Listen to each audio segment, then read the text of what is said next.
360 tiang marmar dibawa daripada Rom tahun 532 Masihi untuk dia dijadikan sebagai bandar di bawah tanah untuk simpanan air untuk kegunaan rakyat Istanbul, Turki. Sebelum Islam lagi 532 Masihi, Nabi SAW lahir pada 570 Masihi dan di sini sudah dibina. 1453 Masihi, Sultan Muhammad Al-Fatih conquer, dan pada tahun abad ke-16 pula tempat ni dijumpai semula dan digunakan sebagai tempat simpanan air untuk orang Islam yang hidup di sini.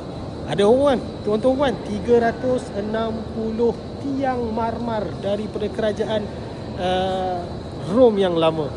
Ingat, nak datang ke sini boleh cari Mursyid Al-Haram Interventus. Kita ada series departure sepanjang tahun.